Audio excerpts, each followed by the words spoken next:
I'm your number one fan. We all go a little mad sometimes. Whatever you do, don't fall asleep. What an excellent day for an exorcism. My mom and dad are gonna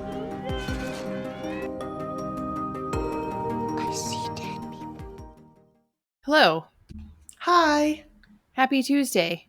Happy Tuesday. And happy Halloween, by the way. Yeah, we didn't really say it last episode, but hope everybody had a happy Halloween. Yeah. You'd think we would have made a bigger deal about it. I kind of forgot that that's when the episode was coming out. Oh, yeah. So, might be. Yeah, it wasn't like an especially Halloween-forward movie. I mean, kinda. It took place on Halloween, Katie. Yeah, but it wasn't like... There's like a whole scene where they talk about their costumes. Yeah, no, you're right. You're right. It's crazy that you would say that to me. Yeah, it wasn't enough. It wasn't enough to remind us that we did this for a reason. I'm so sorry, actually. I mean you. Yeah, me. Well, I guess moving forward, we'll just have to do one movie from the Halloween franchise every year. Perfect. And it's also so funny that you say that, because did you see that Bloody Disgusting has the definitive ranking of the Halloween movies as voted on by like the general public? Oh. Is the first one the first?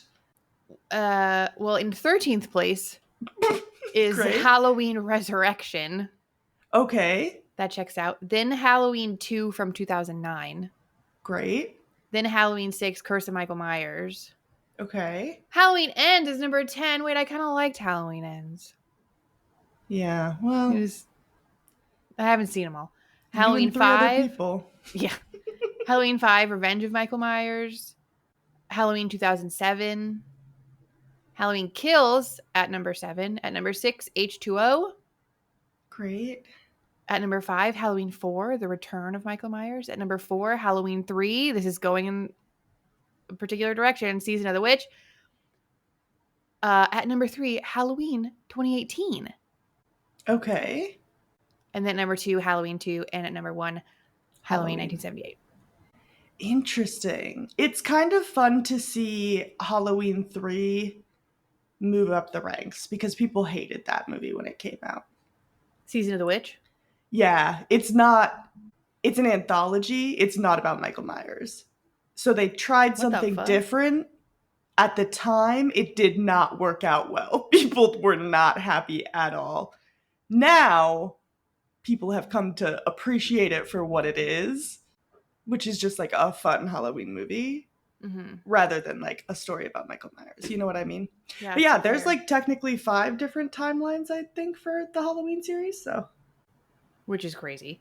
And it's funny that you say all this, because under Halloween 3 Season of the Witch, the commentary is, how crazy is this? I remember a time when Halloween 3 was hated by fans, with many unable to get over its bold departure from the Michael Myers of it all. Yeah.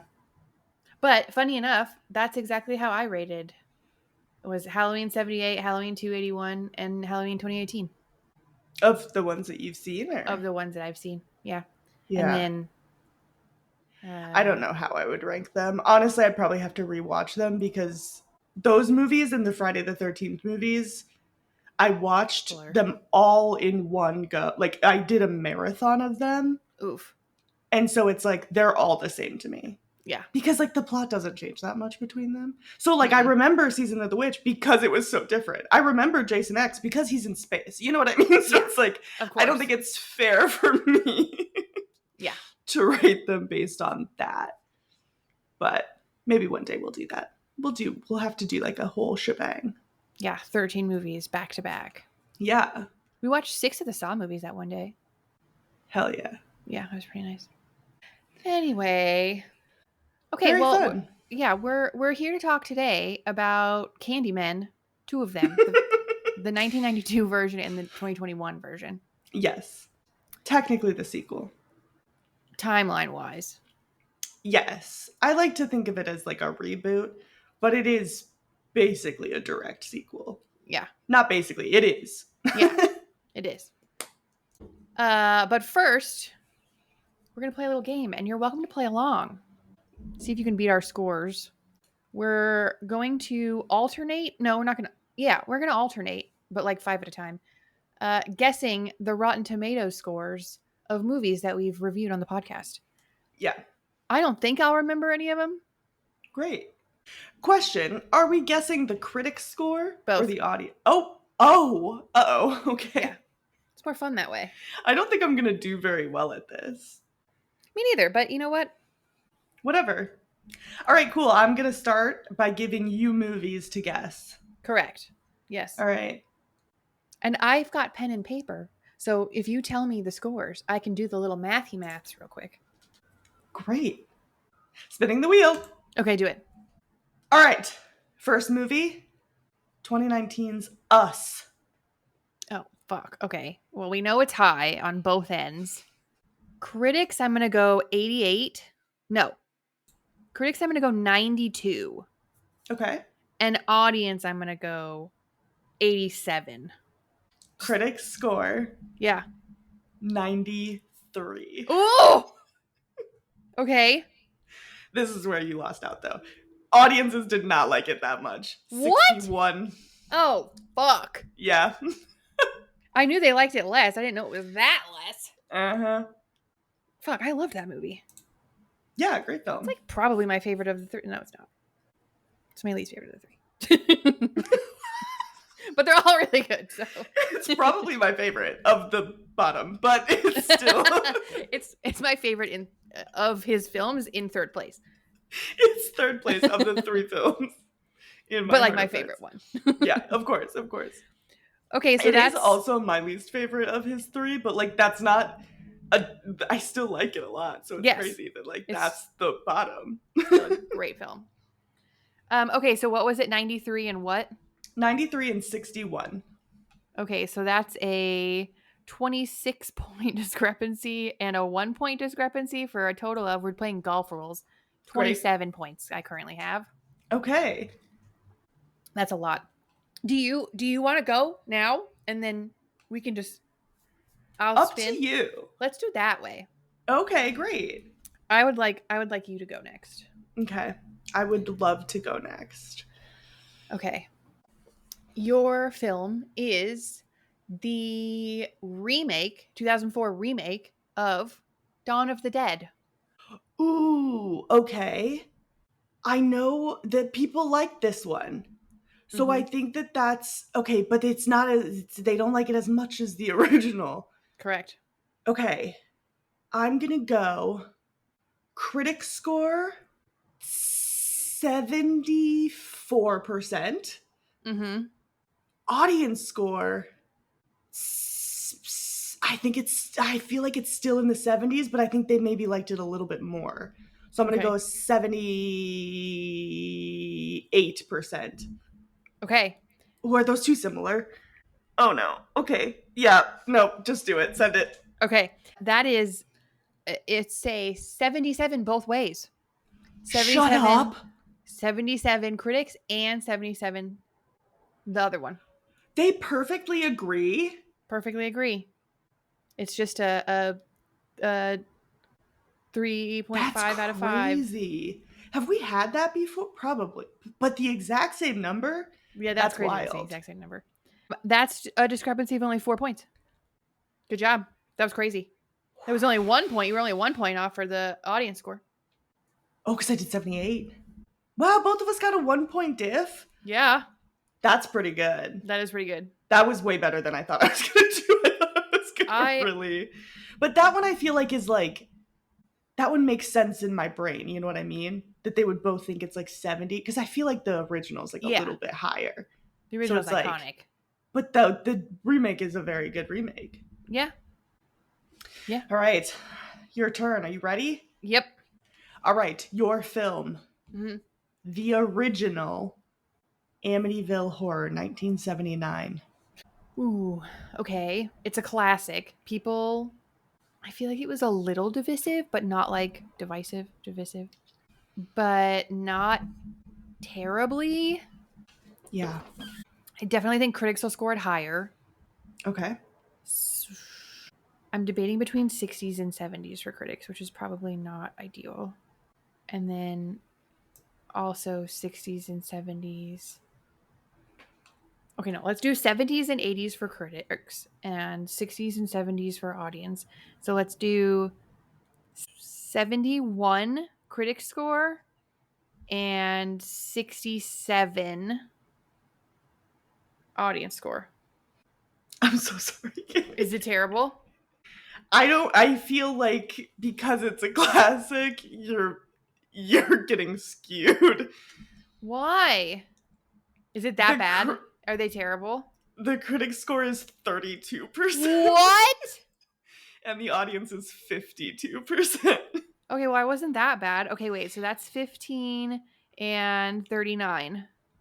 Yeah. Remember when we rated Yikes. it and I was like, the remake is just a bad remake of a bad movie. Yeah, no, you're we right. We talked about it. You're right. But I do get, when you think of the classics, you think like critics liked it anyway. Yeah. This one, they don't like it. Shit. I know, I'm so sorry. That's okay. That's 3, 4, 5. Another 54 points for me. Oh, okay. Okay, your movie. Yes. Should be fresh in your mind. It's 2015's Crimson Peak. Ooh, Guillermo. Mm-hmm. Okay. I feel like this was the one, we just talked about it. Yeah. I want to say critics liked it, audiences didn't. I'm going to go critic score 83%. Okay. Audiences score, I'm going to go, what's considered rotten? Is it under 60? I think 65. Oh, okay. If I had to guess, below 65. Okay. I'm going to go 52%. Okay. It's a 72 critic score for an 11-point difference and a 56% audience I don't remember score. what I said. You said 52. Oh, okay. For a 4% difference. Okay. That's not that bad. I didn't do terribly. Yeah. No, not at all. That's only a 15-point discrepancy. So you currently have 19 points total compared to my 81. I feel really bad. I feel like Amityville fucked you over. Amityville that was not. Over. That's okay. Damn. I forgot. I mean, I remember thinking it was better than. I actually don't remember it at all. I remember there's a dog. Right? That's the one with the dog? There's a dog. There's dogs. There's dogs. And then the remake is what's his face? Ryan Reynolds, yeah. Yeah. I don't remember dogs in the original, but I kind of black out the original. It's black and white? I don't like it. No, it's not. I don't know what I'm talking about then. It came out in the 70s. Well, what am I thinking of? Oh, wait. I don't know. Oh, I know what. Yeah. I'm thinking of. There's a dog. There's a dog, and it's black and white, and there's a kid, and the kid's kind of creepy. The Omen? Yeah. It's not The Omen. No, Yeah. it's not. The original. I don't think the original's black and white. No? No, I think it's just that one picture of him in the graveyard that's black and white that's making you think it's in black and white.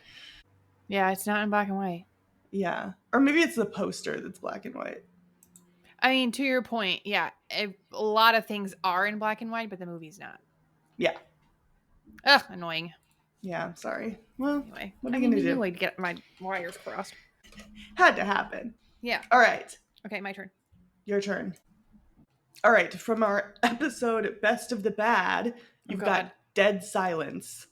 The puppet one. The Mary puppet Shaw. one? Yeah, remember she's a ventriloquist, Mary Shaw. Oh, yes. Okay, well, I know it's bad. Best of the Bad. Best of the Bad. Okay, You want to know something funny? Just at a new horror shop that just opened up near us. They've got like t-shirts and like paraphernalia and stuff. Mm-hmm. And they had like a whole rack of shirts of not Totally Killer. The one with the hand, where the hand is. Idle Hands. Nice. Nice. Yeah. Great film. Okay, Dead Silence. Dead Silence. Dead Silence. Mm-hmm. is going to be bad. How bad? 30s or 40s, maybe even less. 20s, perhaps? I think people like it more than critics do, definitely. And I think the point was that people liked it more than critics. Best of the bad. They've got like a little cult following. Okay, I'm going to go out on a limb. Okay. The number that's sticking out to me for audiences is 64. Okay. So I'm going to do that. And then for critics, I think critics hate it. So I'm going to give it a 24. Critic score is 21. Hell yeah. Okay, we're very cooking. Good. Audiences did like it better, but not that much. They gave it a 51. Okay, that's not terrible though. No, that's good. That's 13. 13 and 3 is 16. That's only 16 points more. That's a great score. So now I'm at 97. I'm not mad about it. That wasn't bad. No, that was not bad. Yeah. The context of it being one of our best of the bad ones helped a lot. Yeah, I maybe said that. Yeah. I feel like you deserve that after Amityville. Thank you. You're welcome. Yeah. Okay, your next movie, not from too long ago. Oh God, I'm getting recent ones. Okay. 2022, and the episode was pretty recent. Bodies, Bodies, Bodies. Oh my God, this movie fucks. Okay. High. We're thinking high here, but not too high though, because I know I like it more than people. Okay, I think critic score is going to be higher. I'm going to go with 81% critic score. And then I'm going to go with 75% audience score. Okay. It's actually an 86% critic score. They like it. 5-point difference. Yeah, certified fresh. And a 69. Nice. Popcorn meter. Okay. For a 6-point difference. Total of 11 points difference. Why don't audiences like that movie more? They should like that movie stupid. More. Because they're stupid. So true. Now you have 30 points total, and I have 97. Something terrible has to happen for me to even come close to winning this. Yeah. How many do we have left? 2 more each. Oh, great. Okay. We got plenty of time for you to fuck up. Yeah. Plenty of time. Okay. We're going back to our roots. Okay. First episode we ever did. Blair Witch Project. Blair Witch. This is a universally liked film. Perhaps not adored, but liked. Critics, I think audiences didn't like the slog of it all, but critics forgave that a little bit more. I'm going to do critics 72. I think that would still put it at certified fresh. And audiences, the 69 of Bodies, Bodies, Bodies is calling me. I think I'm going to do that. Okay, 72 critics, 69 audience. Critics liked it more. Okay. They gave it an 86%. Whew, okay. Audiences liked it less. Okay. It's a 57%. It's technically rotten for audiences. I know. Which I would not have guessed that either, I don't think. Yeah, no way. Well, I mean, maybe. I probably would have guessed audiences in like the 60s as well. Yeah. Which is not too far off. I gave it high 60s. Yeah, I probably would have too. I didn't know people didn't like it that much. Yeah. I think it's also though like a little bit skewed because like there's people who are watching it now for like you watched it, a couple years ago for the first time, which like it's not going to hit the same way that it did in the 90s because Yeah. Well, that's a 14-point critic and 12-point popcorn discrepancy for a total of 26 points, which puts me now at, the math is getting too big, 123 points. Great. It is what it is. I think you're doing great. Thank you. You're welcome. Okay, your next movie is the 2023 Alexander Skarsgård film, Infinity Pool. Oh, okay. I know that people liked this more than I did. Well, no, I think critics liked this more than I did. I don't think audiences liked this one. I think Critics gave it, I'm feeling like upper 70s, lower 80s. I think let's go 81%. Mm-hmm. And then I think audiences did not like this as much. I'm going to say 63% audience score. Okay.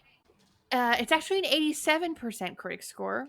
Oh, okay. That's only a 6-point discrepancy. Yeah. And a 52% audience score. But still only an 11-point discrepancy for a total of 17, which puts you at 47 points total. Okay. I'll take it. Not bad. Yeah, I feel like audiences were more in line with... I don't remember what I rated that movie, though. We had an audience...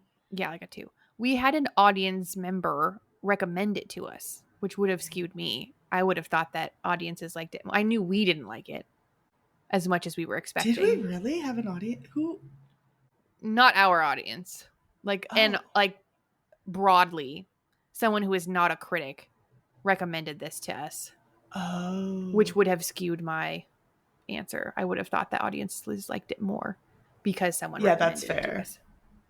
Yeah. All right. Last one for you? Yep. I really got to nail this down. Okay. 2019's Ready or Not. Okay. I think this is universally beloved.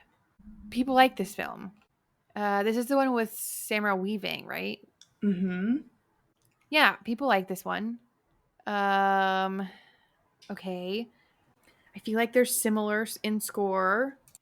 Not high, not 90s. High 70s, low 80s for the both. Okay. So high 70s, low 80s would be, I think audiences liked it more. So let's do 81 audience and let's do 79 critics. Audiences did not like it more. I'm so sorry, Katie. But not that bad. Okay. Critics gave it an 89%. Okay. Audiences gave it a 78%. Oh, okay. Yeah. 79, 80, 81. That's 3 for a total of 13 points. That's not bad at all. No. So that puts me final score at 136. That's not that bad. No. The first one really fucked me. If Amityville had not happened, you'd have such a good score. Yeah. Oh no, the second one is the one that fucked me. Yeah. That's the one that fucked me. I didn't do great on a couple of them, but it is what it is. Okay. You know what? Sometimes we get Amityville horror and it ruins our whole life. So what are you gonna do? Yeah, honestly, yeah. Fuck you, Amityville horror. I'm gonna go and recant my score, whatever it was too high. Okay. This feels like cheating. Oh, okay. For you, it's gonna be. It's just. It is what it is. The Wheel of Names has chosen for you, 1979, the original Alien movie. Yeah. Well, it is universally beloved. Yeah. This is probably the highest scores of all the movies we've talked about today. Easily. And not to give you anything away, but... Yeah, dare I say 90s for both, I think. Ooh, I'm gonna go 95 critics, 93 audience.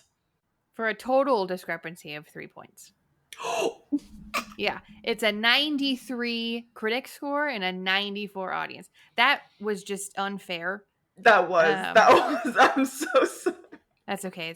That's how the cards have fallen.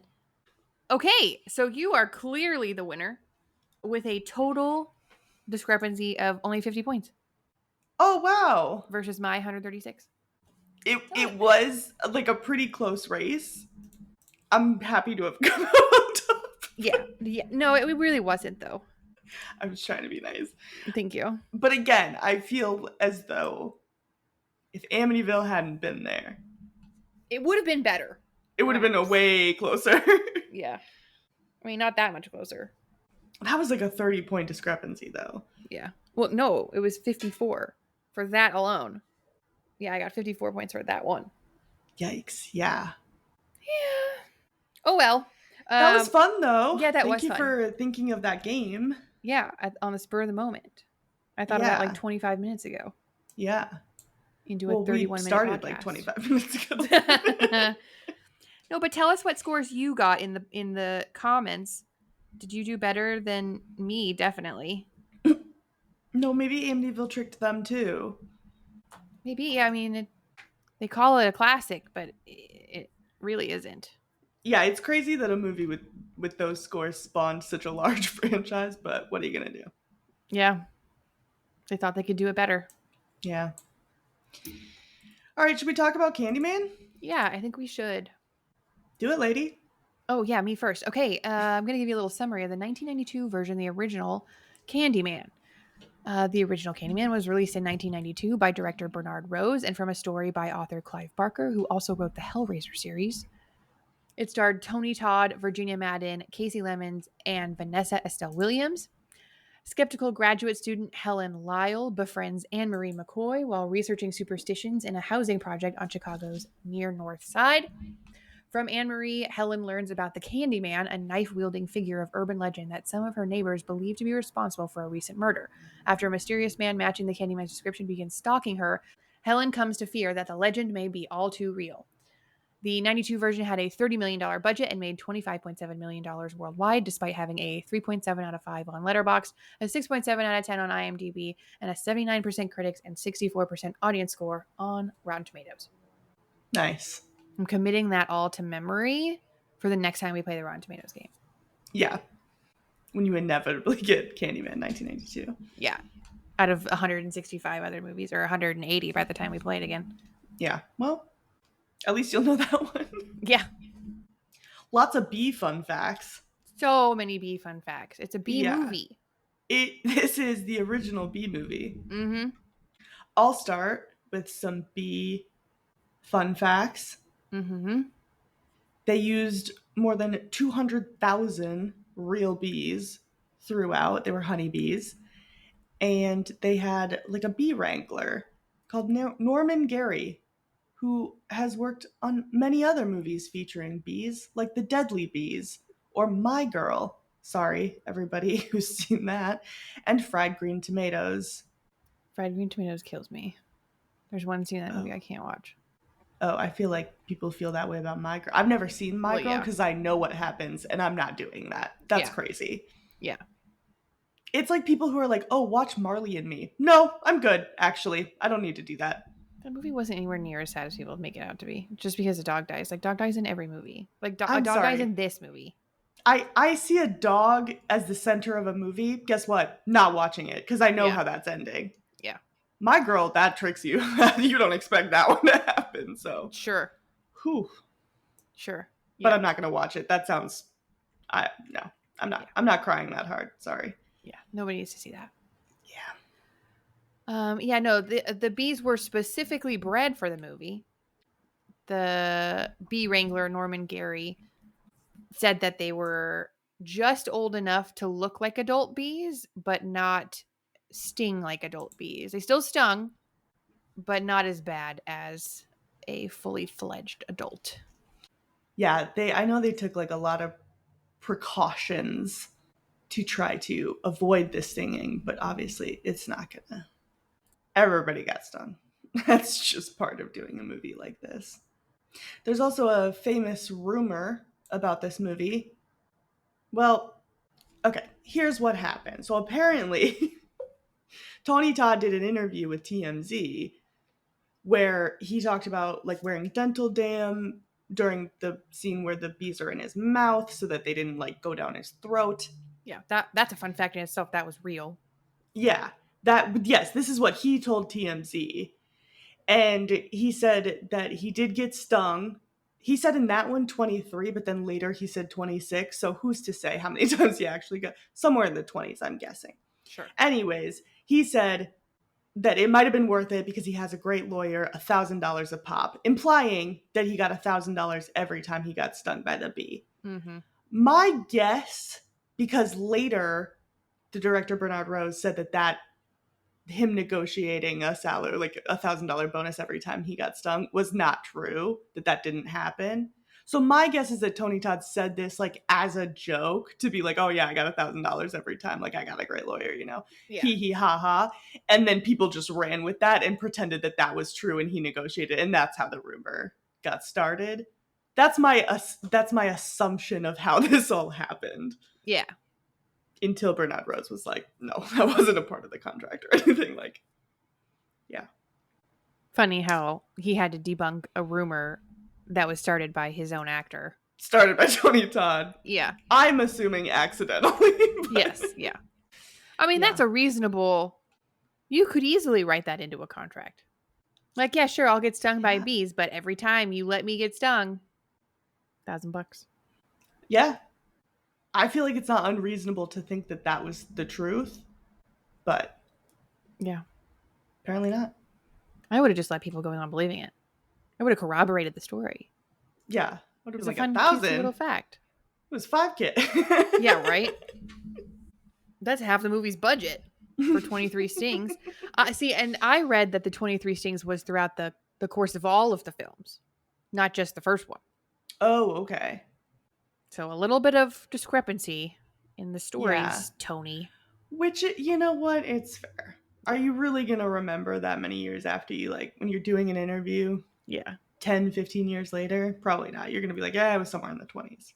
But Virginia Madsen also almost passed on the role because she's allergic. Another fun fact said that basically every actor and actress that worked on the film got stung at least once.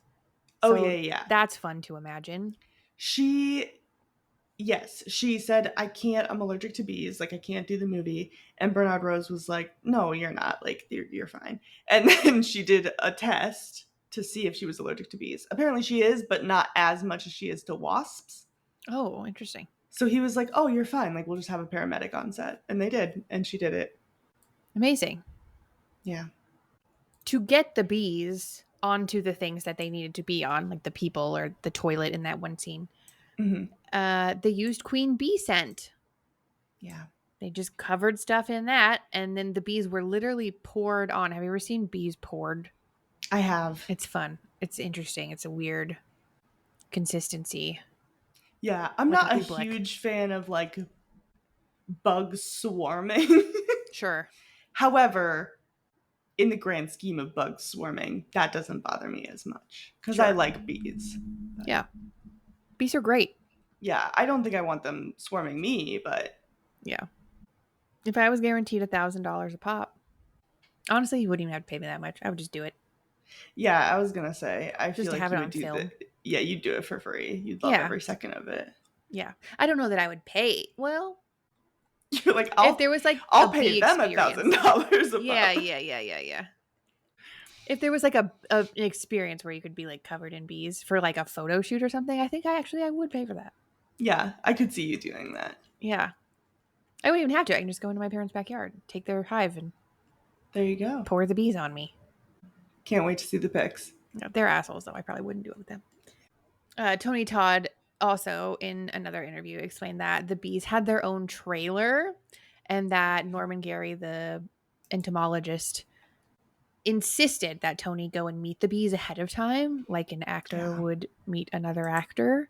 Mm-hmm. And that helped. Tony Todd said that was very reassuring, and that seeing Gary talk to the bees was just kind of calming and helped him create a relationship with them. Nice. So cutesy. Yeah. They had like a little bee vacuum too to get them off safely. Yeah. They just suck them up. Mm-hmm. I think they used like a reverse vacuum. What would that be? Like a little leaf blower to blow them at the camera for the swarming effect. Yeah. That's probably when everybody got stung. It doesn't feel very nice. Just leaf blowing bees at you. Yeah, I mean, I would probably not be. Poor bees. Yeah. Any other bee fun facts? Heavy bee movie. Heavy bee movie. Yeah, and knowing that it was practical, crazy. They just don't do it like that anymore. Yeah. That one Nicolas Cage movie could never. Was that real bees? The Wicker Man? Yeah. I don't know. I'm gonna look. Okay. Okay, it's a mix of real bees and CGI bees, but there's a Reddit thread that says that scene's not even in the movie. It's a deleted scene. Can I tell you a secret? What? You've never seen I've the movie? never seen either of the Wickermans. Neither have I. I'll get around to it. They're on my watch list. Are they horror? It's listed as horror mystery. Fun. Put it on the list. Yeah, okay. Let's do it next week. Just get through all the bee movies. No, too many bee movies right next to each other. Yeah, that's going to be a whole category now that we can't watch back to back. Movies with bees we can't do back to back. But Yeah. you mentioned that this is based on a Clive Barker story. Mm-hmm. It is pretty different from the original story. It's called The Forbidden, but, well, not too different, but the original takes place in Liverpool instead of Chicago. They moved it to Chicago, and it is still like about class systems and stuff like that, but it's not so much about race and obviously like inner cities in the US, but they kind of kept that. So I guess like Clive Barker got some backlash too when this movie came out, because they were like, people thought because it was based on his story, that he was taking advantage of like the like Black experience, and he's like, I didn't write about that. Like they did that for the movie, like that's not what my story was about. So, well, I also think people were specifically calling out like, you can't take from African American folklore and make a movie out of it as a white man. Yeah, and, like, they thought that Candyman was a real legend and not something he made up for his book. Yeah. And it wasn't even exactly something that he made up for his book in that context. Because again, the movie, they're just, people didn't dig in enough before they got upset about it. Yeah, a little bit of a miscommunication. And it should be said, maybe we should have led with this. This is, correct me if this is still wrong, I couldn't think of any more, and I did a little background.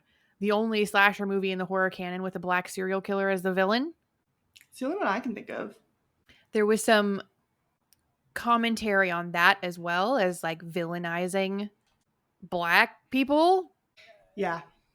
But the response to that was very much like, why can't a black actor be cast as a villain? So another piece of commentary. There's commentary in this film for everyone to relate to, whether it's religion, whether it's race, whether it's class. Yeah, there's definitely a lot of different elements to what they're talking about here, with race and class being like a big one. Yeah.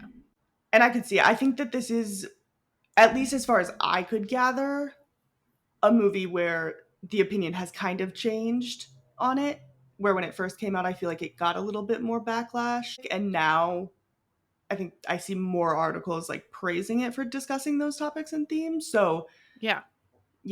For as early as it was, the like interraciality of it all also.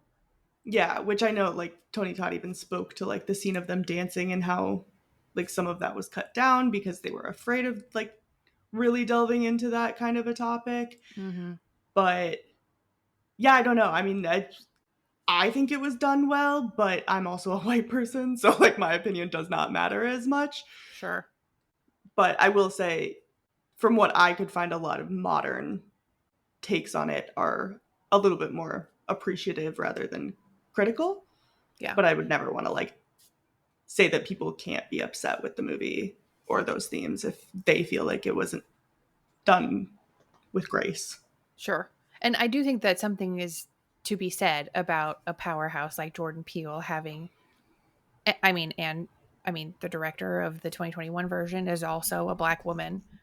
Yeah. Them taking it and making it their own in 2021 also says something to both the impact and the importance of the 92 version. Yeah. Also, and along the same lines, we can go through all of the reception.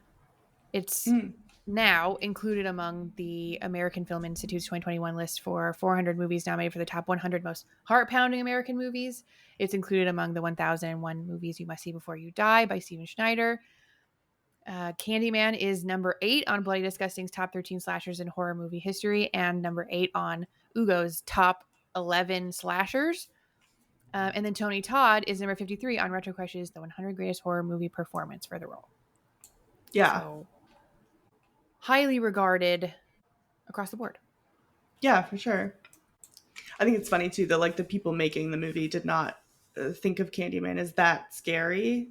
Like they wanted him to be more of a romantic figure, Mm-hmm. which I feel like I get. All right, not to give anything away for our sexy rating, but like I got that. I got it. Sure.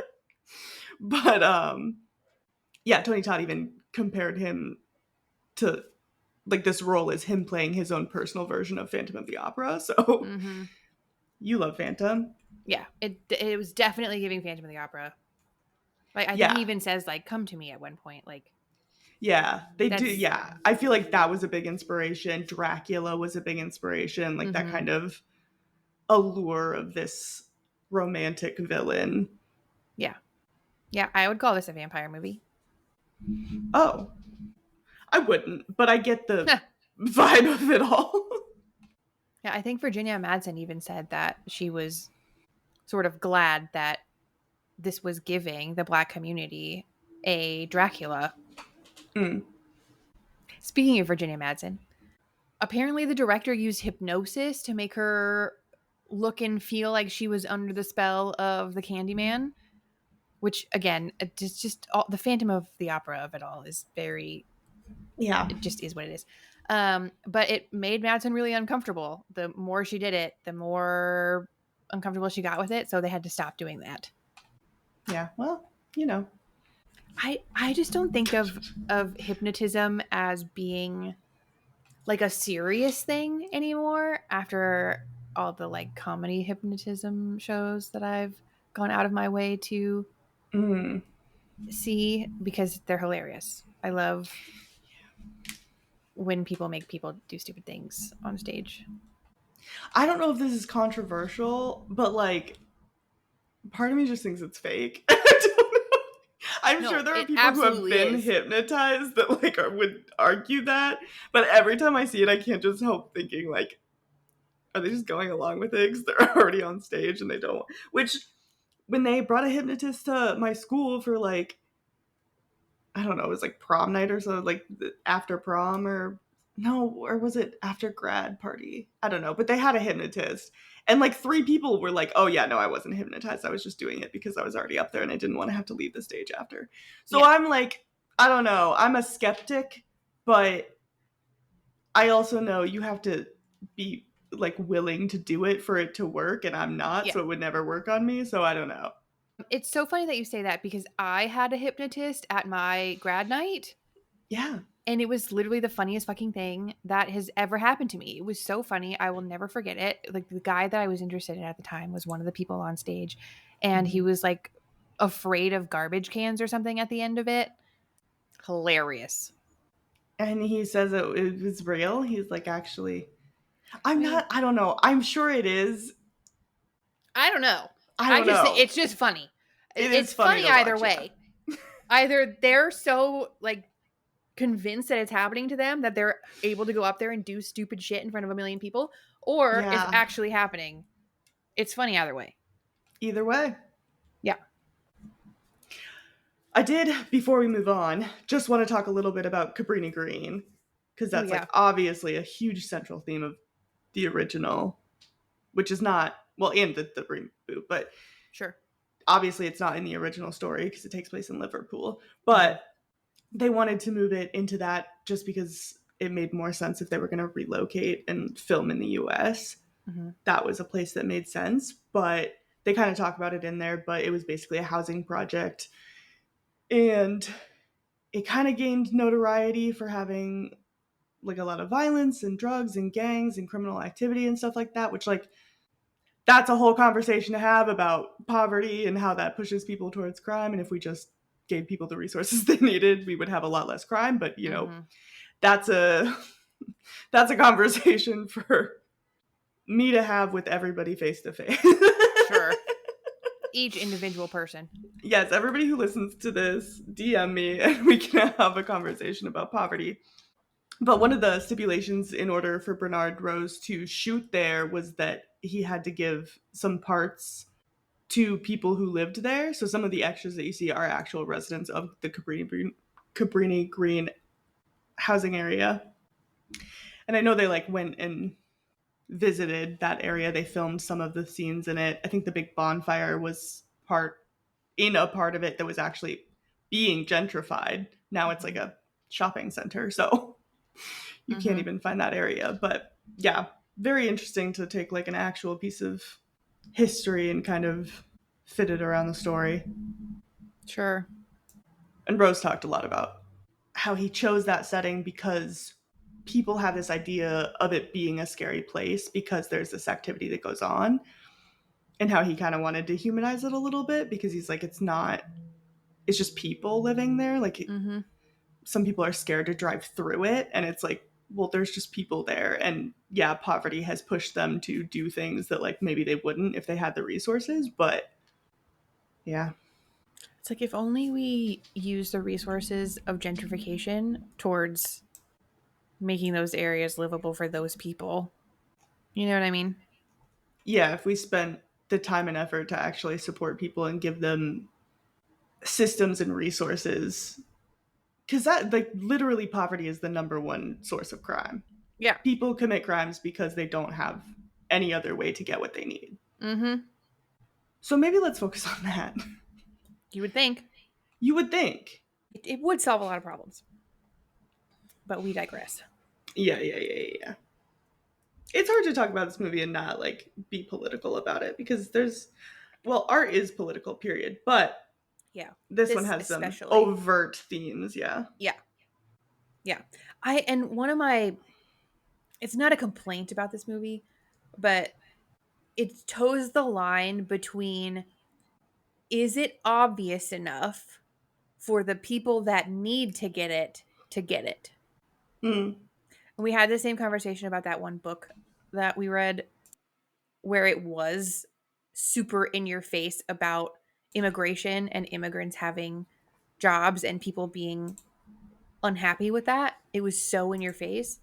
But again, the people that need to hear that would understand it at that level. So anyway, this one kind of toes the line. I think it does a much better job than that book of, would the people who need to be hearing these things and seeing these things and thinking about these things know that that's what this movie is about? Yeah, I would say, I mean, I think a lot of the times the people who don't want to get it won't until they want to. Sure. So, I don't know. I don't think we can like stop making things just because people might not get it. Oh no, that was not my intention. No, I know. But yeah, it's just, yeah, you're right. I don't know. I struggle with it because I like symbolism and I like subtlety and I like when you have like multiple themes running through that are there, but maybe I don't know. I really like digging into a film. And so when the themes are like really overt, it just feels heavy-handed to me. But I do understand why people sometimes lean towards that because they don't want anyone to be able to misinterpret it. Yeah. But yeah, I don't know. Like 20 minutes ago, you mentioned the bonfire. I'm just going to springboard off of that real quick. Great. Supposedly, it took 1,500 gallons of propane, and the largest section of the bonfire in that pivotal scene towards the end there was 70 feet wide and 30 feet high. Propane and propane accessories. Bobby? Yeah. It's a big fire. And that is a big fire. You mentioned that it was on the Cabrini Green property. It was just a bit down the way, in a part that was already being sort of rebuilt. Yeah. See, also gentrified. Well, do you have any other fun facts, or should we hop into the reboot? I have so many more fun facts about this film, and like hardly any about the reboot. I was ready to do an entire episode on the 92 version alone. Oh, great. And then like a couple. I guess we could talk about the 2021 version too. Yeah. I mean, we are an hour in, so it's been a while. Well, let me rapid fire. Oh, great. Okay. Just some like cutesy ones. Yeah. We're not going to have time to talk about every fun fact. No. The scene with the bathroom cabinet where Candyman's hook burst through was a surprise to Helen, the actress playing Helen, Virginia Madsen.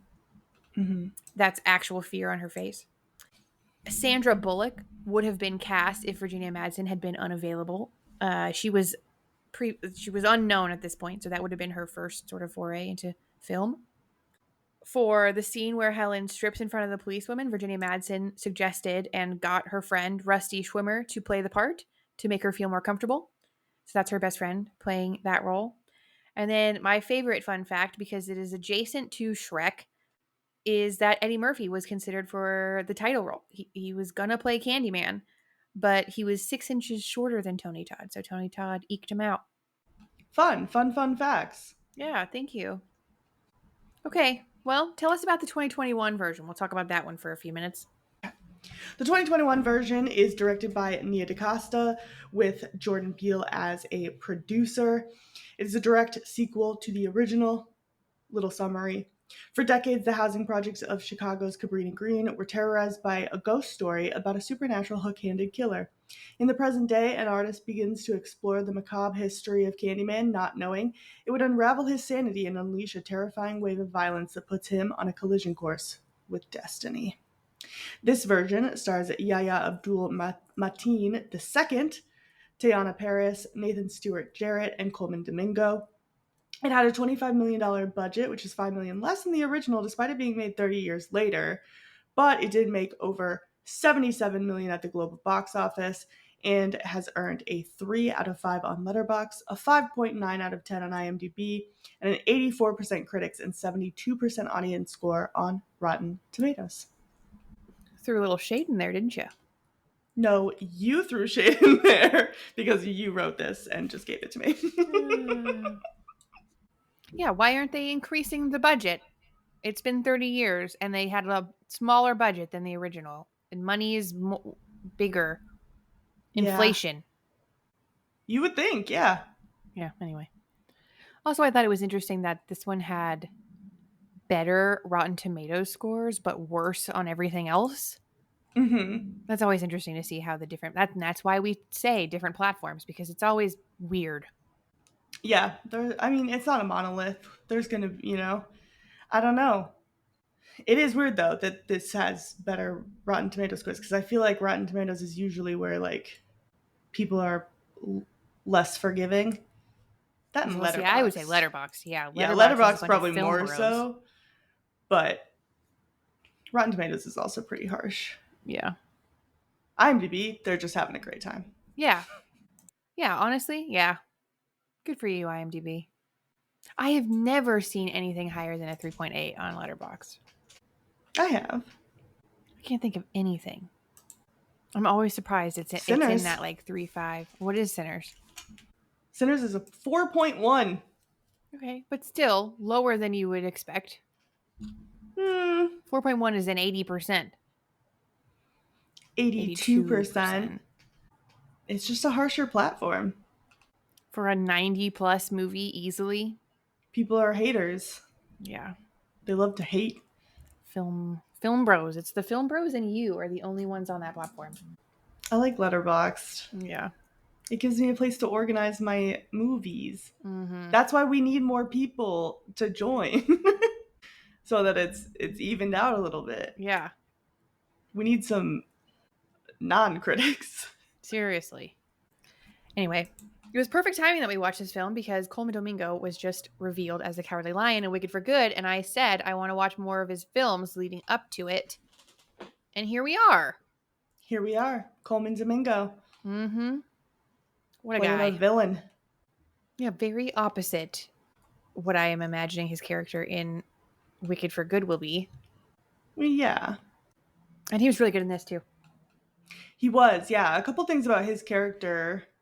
One, they kind of talk about how nobody talks about Candyman anymore in that area. And so that's kind of like a little hint to his nefarious ness, I guess, because he is the only one that talks to Anthony about it. He's also seen reading Weave World, which is a Clive Barker novel, so that not really a hint as to his character, but just a little nod to Clive Barker, who wrote the original story. And then also apparently there was a 19th century Scottish serial killer named William Burke. So maybe another hint to his motives. Damn. Yeah. And to your point, lots of callbacks to the original too. Mm-hmm. For one, obviously, Cabrini Green is back. The crying baby from the original film, they brought that sound back, which I recognized having watched them back to back. Mm-hmm. That was fun. I don't think I would have recognized it had I not watched them back to back, so that was fun. And then this is my favorite fun fact about this one. Nia DaCosta, the director and co-writer, said that intentionally in the script they misspelled the word B-E as B-E-E as an inside joke. Yeah. I think that's cute. Mm-hmm.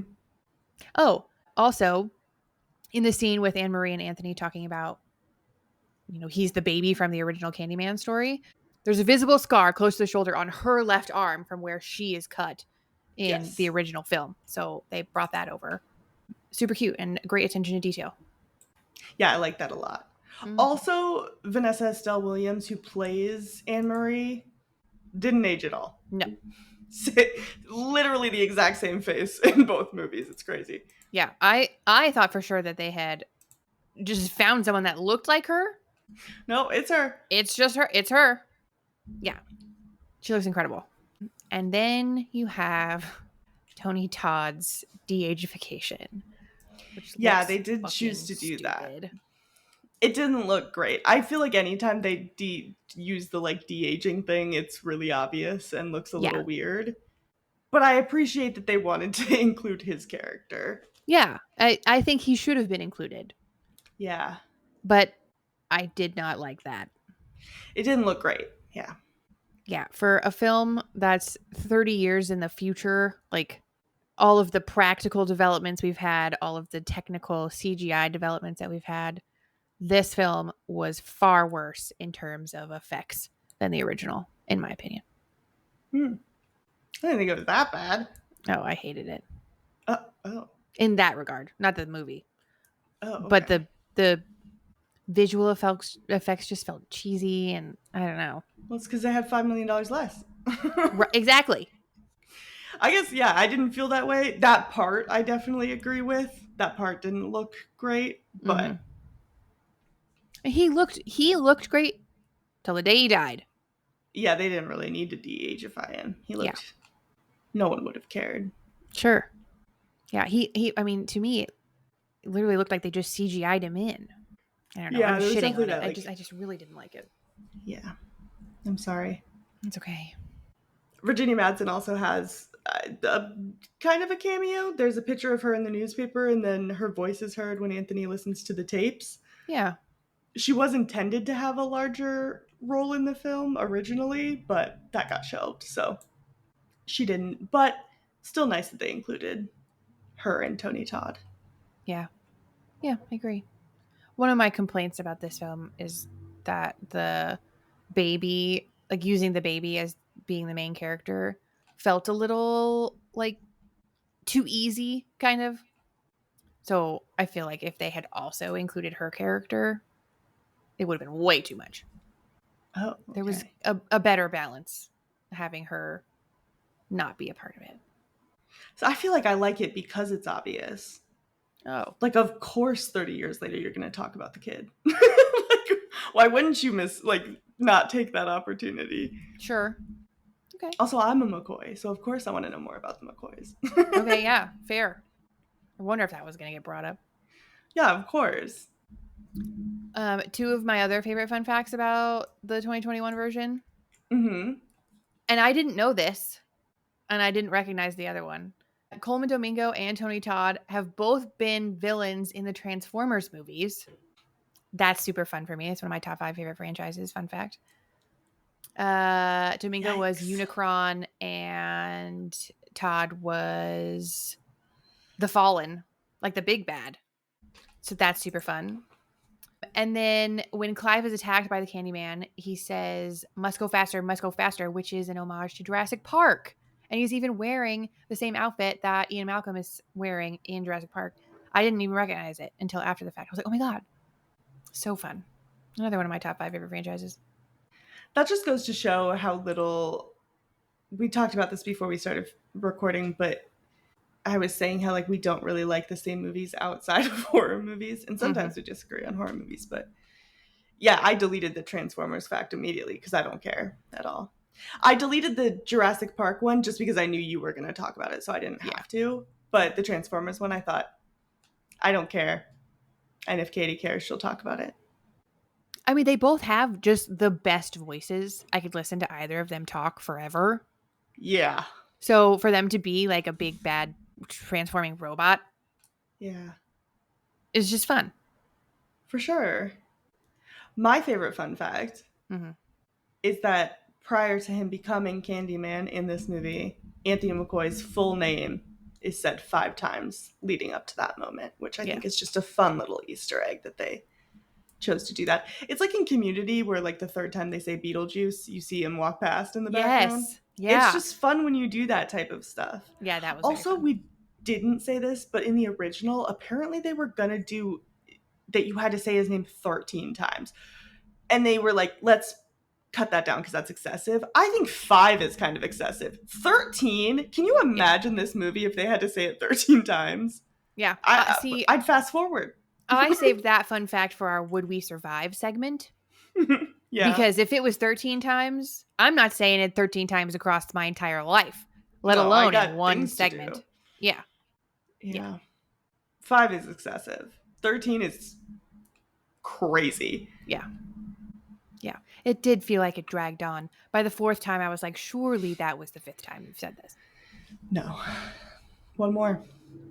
Well, any other fun facts about the 2021 version? Yeah. Do it. Do it, lady. Thank you.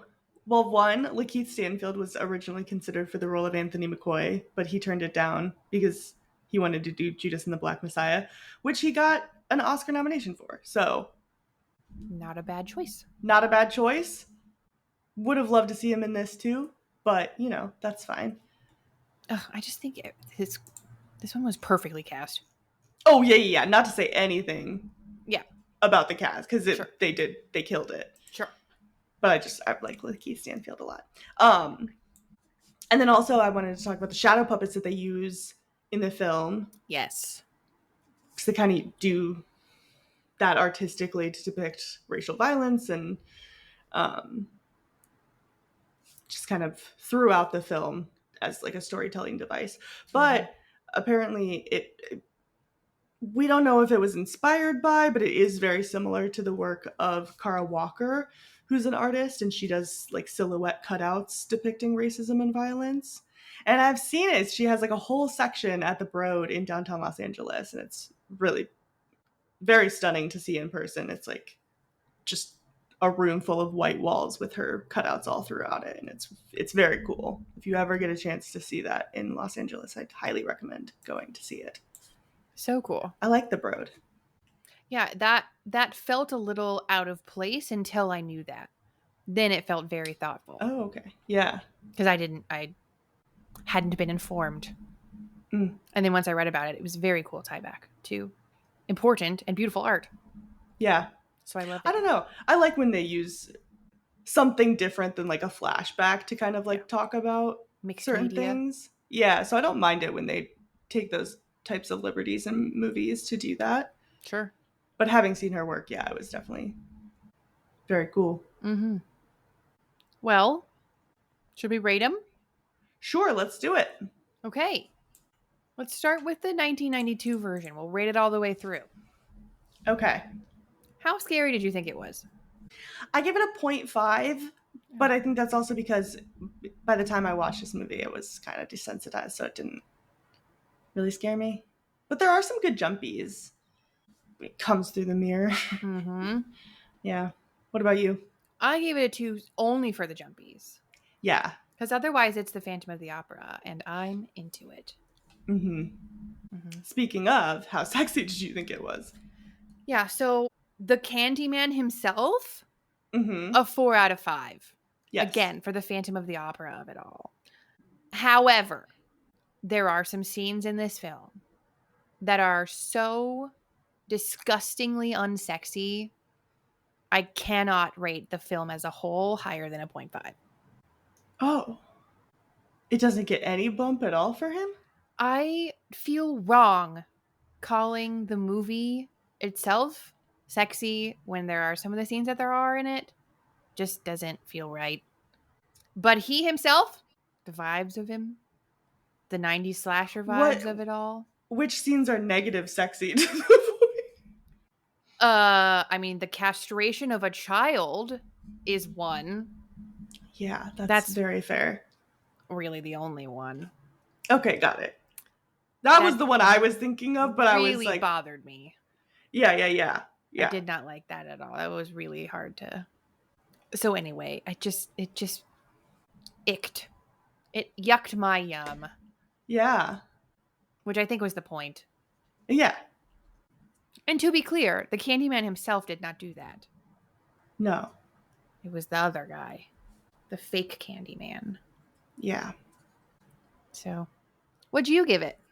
I give it a 3 out of 5. Tony Todd in this movie, man. Whoo! Yeah. It didn't negatively impact it the way that it did for me, because I can't ignore Tony Todd. He deserves points for sexy. The romance of it, not romance, obviously, but like, you know, that vibe that they were going for definitely comes through for me.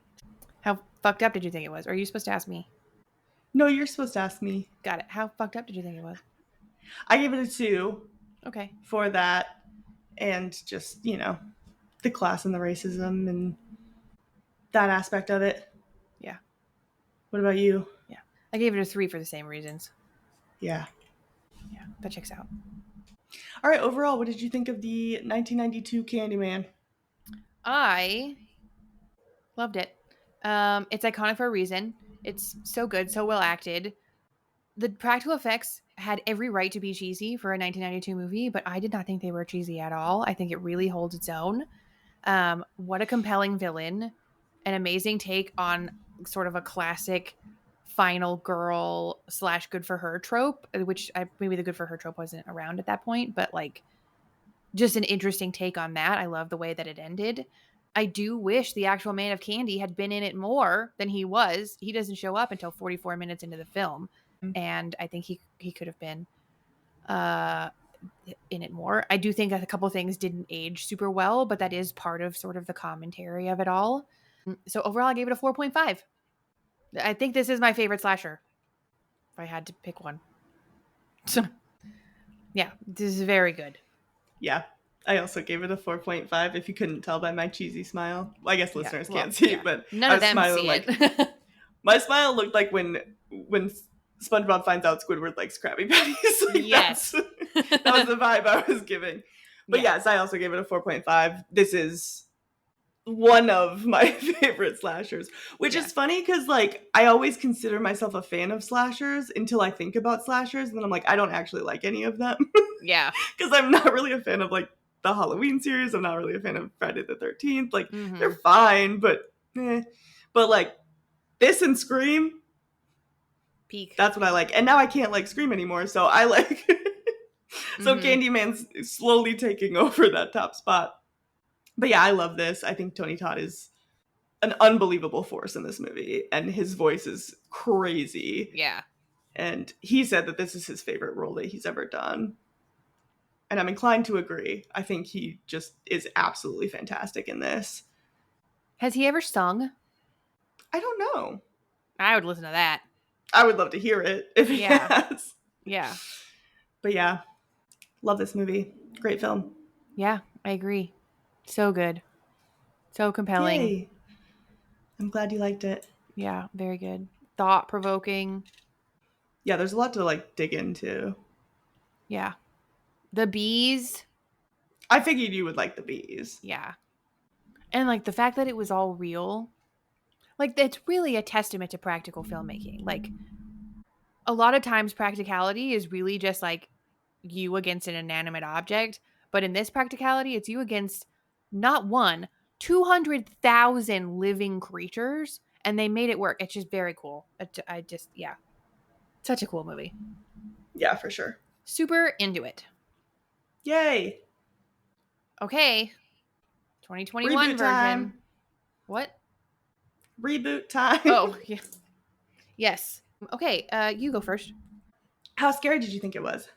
I gave it a 2 out of 5. Same as the other one. Mostly because the like mirror stuff was really spooky. Mm-hmm. Like there were some scenes where like you couldn't tell that you were looking in a mirror, and then you realize that you are, and it was just kind of like, oh god. Yeah. So I gave it a 2. Nice. Yeah, you? I give it a 1. Oh, okay.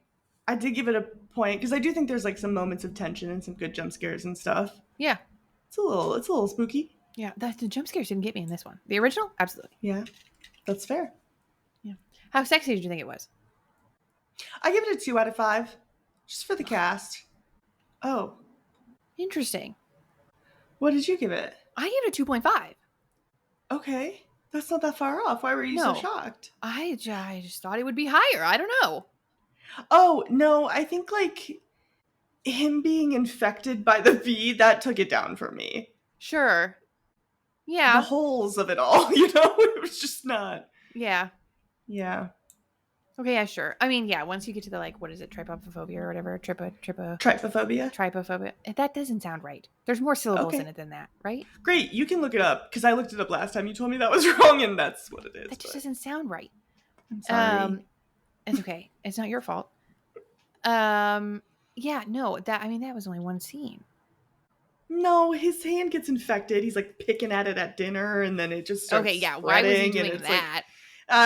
No. Yeah, no. This had fewer of the scenes I wanted to be out of the original movie, and there just wasn't enough Tony Todd. Also, Yeah, I'm not gonna lie.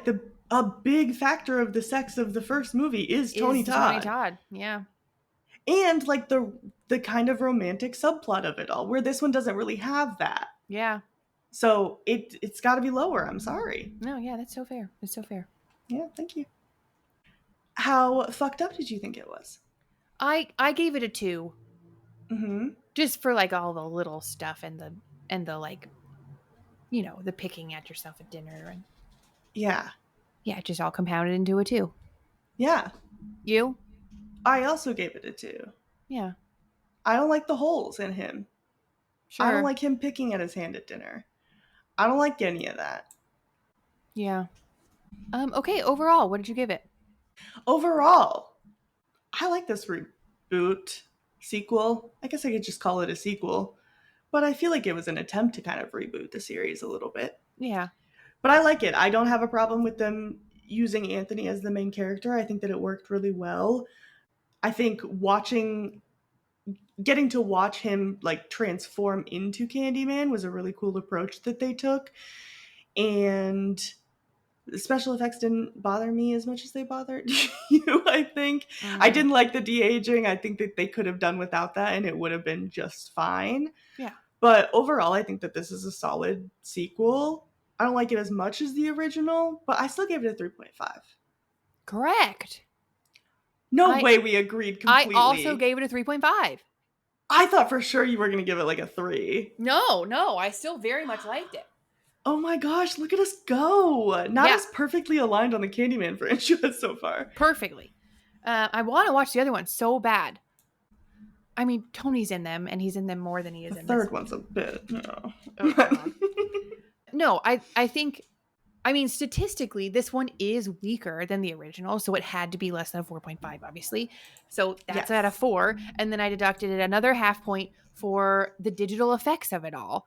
It really bothered me how much they leaned into digital when practical is what made the other one so, like, wildly compelling for me. Like, they were doing the same things with Candyman where he was, like, floating and it just looked significantly more cheesy despite having 30 years of technological advancement. I loved the camera angles in the mirrors. That was all fun and super creepy. I mentioned already the callback to the baby was like not perfect in my eyes, but I think a good fine line between, rebooting and calling back to the originals. Mm-hmm. But yeah, overall an an enjoyable watch, and I gave it a 3.5. Nice. Look at us go. Yeah. So good. I don't think I've ever been like as excited to watch the rest of a series as I am with this one. Nice. Yeah. It's Yeah, I'm like, glad you really liked it. yeah. I It's love like an Candyman. adult version of like, I know I keep saying it, but it's like Phantom of the Opera, but like kind of better. Like more adult, less musical. Like Yeah, if you don't like musicals, but you've always wanted to give Phantom of the Opera a try, boy, do we have a movie for you. yeah. It's the same like feral vibe. It's just ugh. Good. I'm glad you liked them. Thank you. It's been a while since we've had a villain that I liked in a movie that I liked. Candyman's top 5 villains. Easy. Love. All right, would you survive? I think it's kind of a cop-out answer, but I'm superstitious and anxious enough to not say the words. Like I'm not, if somebody's like, oh yeah, if you say this 5 times, somebody will come kill you. I'm just like not going to do it. Right, because why would you? Yeah. And then of course, if it was 13 times, I'd get bored by the 6th. Yeah, that's fair. It's not though, it's 5. Yeah. So. Yeah. But at some point in the script, it was supposed to be 13. That's true. That's crazy. Mm-hmm. You? I'm saying it. I know myself well enough. I've said Bloody Mary more times than I can tell you. Mm-hmm. So yeah, I know for a fact if I was a teen and they were like, oh, say Candyman 5 times, I'm saying it. Yeah. Almost immediately. I'm the girls in the bathroom, but I'm not a bully. But you know, you get what I mean. Yeah. I'm probably saying it. Does the girl in the stall live? Yeah. Oh, good. She was just minding her business. That'd be you. Yeah. Honestly, just listening to my music alone in the bathroom, that's absolutely me. You'd be peeing and I'd be like, Katie! Just dead. Oh, fuck. Yeah. Yeah, I knew that about you. I knew that was going to be your answer. Because you it's not a joke. Identity theft is not a joke, Dwight. I'll say it right now. Janet. Candyman. Don't. That's not a mirror, so you're safe. Candyman. You don't have a mirror on your desk. Candyman. Oh, should I just not do it for the fit? No, Candyman. You're not looking in a mirror. I know, that's true. I'll do it right after this podcast episode. If I'm not back for next week, you know why. Oh, fuck. All right, well, typically we have you predict next week's movie, but I don't think you have to because you've already seen the TV show. And we're doing fucking vibes. Yeah, this is actually going to be kind of fun because I've seen the movie, but I haven't seen the TV show, and you've seen the TV show, but you haven't seen the movie. Mm-hmm. So are you going to watch the TV show? How many seasons is it? I don't care.